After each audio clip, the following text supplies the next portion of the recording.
When I announced our strategy against ISIL in September, today my administration submitted a draft resolution to Congress to authorize the use of force against ISIL. I want to be very clear about what it does and what it does not do. This resolution reflects our core objective to destroy ISIL. A systemic and sustained campaign of airstrikes against ISIL in Iraq and Syria, support and training for local forces on the ground, including the moderate Syrian opposition, preventing ISIL attacks in the region and beyond, including by foreign terrorist fighters who try to threaten our countries, that one of our weapons against terrorists like ISIL, a critical part of our strategy, is the values we live here at home. One of the best antidotes to the hateful ideologies that try to recruit and radicalize people to violent extremism is our own example as diverse and tolerant societies that welcome the contributions of all people, including people of all faiths. The resolution we've submitted today does not call for the deployment of U.S. ground combat forces to Iraq or Syria.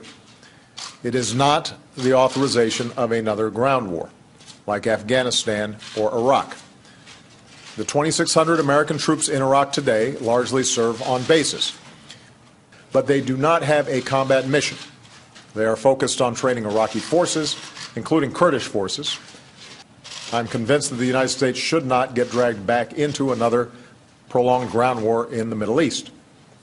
That's not in our national security interest, and it's not necessary for us to defeat ISIL. Local forces on the ground who know their countries best are best positioned to take the ground fight to ISIL, and that's what they're doing. At the same time, this resolution strikes the necessary balance by giving us the flexibility we need for unforeseen circumstances. For example, if we had actionable intelligence about a gathering of ISIL leaders and our partners didn't have the capacity to get them, I would be prepared to order our special forces to take action, because I will not allow these terrorists to have a safe haven. And there's no heavier decision than asking our men and women in uniform to risk their lives on our behalf. As Commander-in-Chief, I will only send our troops into harm's way when it is absolutely necessary for our national security. Finally, this resolution repeals the 2002 authorization of force for the invasion of Iraq and limits this new authorization to 3 years. I do not believe America's interests are served by endless war or by remaining on a perpetual war footing. After all, it is our troops who bear the costs of our decisions, and we owe them a clear strategy and the support they need to get the job done. So this resolution will give our armed forces and our coalition the continuity we need for the next 3 years. It is not a timetable. It is not announcing that the mission is completed at any given period. What it is saying is that Congress should revisit the issue at the beginning of the next president's term. It's conceivable that the mission is completed earlier. It's conceivable that after deliberation, debate, and evaluation, that there are additional tasks to be carried out in this area. And the people's representatives, with a new president, should be able to have that discussion.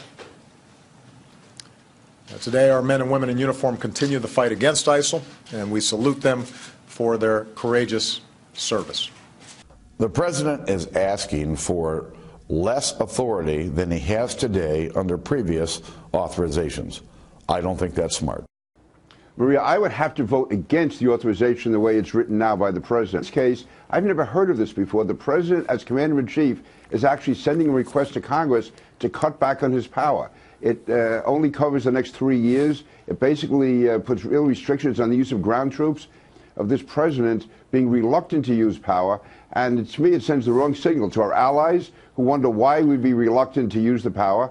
And secondly, it encourages the enemy. No president should put himself in that position, and we shouldn't put our U.S. military in that position. In 2013, President Obama gave a speech at the National Defense University in which he said, we are ending the conflicts in Iraq and Afghanistan, and I am calling for the withdrawal and repeal of the authorization to use military force that was established in 2001. Now, he's actually going to continue to use the authorization to use military force in 2001, and he's adding another one. He's pushing what he thinks he can get through the Congress, mostly because Democrats are going to give him a hard time, not Republicans. And it's much less than what the generals are saying they need. You saw a compilation of them there. It also continues the ridiculous use of timelines and military actions. It did take away the geographic restrictions, which I think is important because ISIS doesn't think that it's just staying in this contained little area. They are spreading around. The bottom line is it's actually not that big a deal. My last thing on this is when he says that he's asking for a 3-year thing, I think that does the next president of the United States, whoever it is, a disservice. Yes. You know because that means that the first thing that president is going to have to do, instead of being able to do whatever is necessary, they're going to have to spend a lot of capital to try to get a new authorization to use military force because, let's not kid ourselves, we're going to need it. So in contract law, you put a term on it. I get that. I understand that he wants a 3-year, but he went further. It's meant to imply that the U.S. will end its anti-ISIS operation within 3 years, whether we win or not. But that's what he does. But Kimberly, you hear President Obama saying, we will win at the podium, but we're not so sure that what he's asking for is a guarantee. Degrading is not winning. It isn't, and that's the problem. He's not prepared to do whatever it takes, and he's telling them that, right? Because he doesn't want any enduring ground force offensive. But that's what you need in order to win. Whose side are you playing for?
But there has been no Third World War.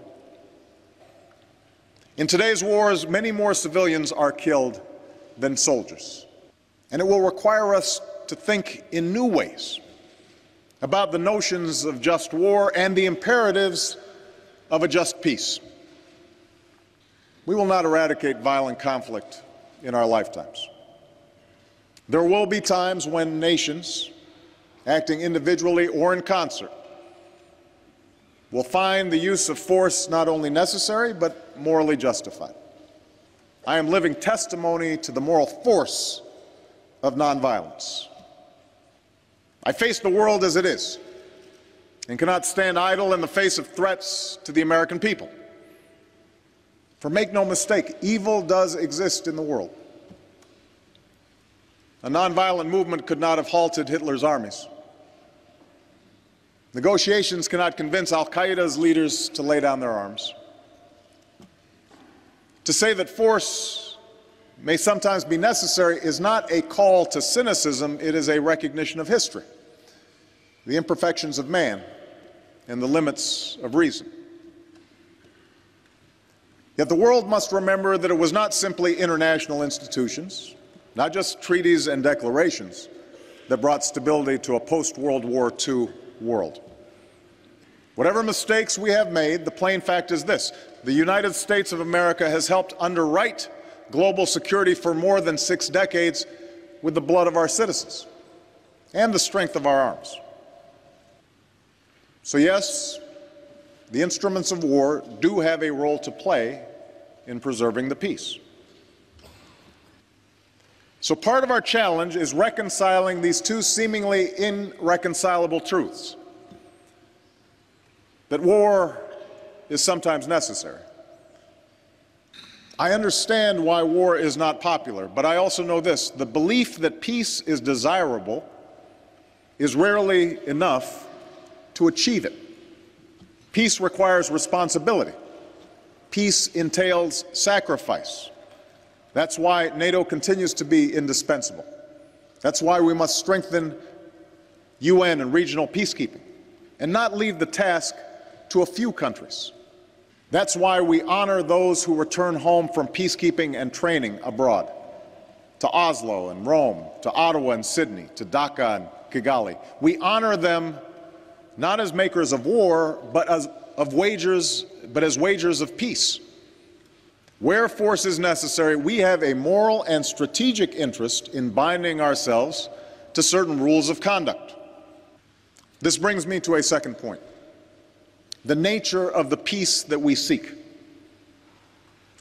For peace is not merely the absence of visible conflict. Only a just peace, based on the inherent rights and dignity of every individual, can truly be lasting.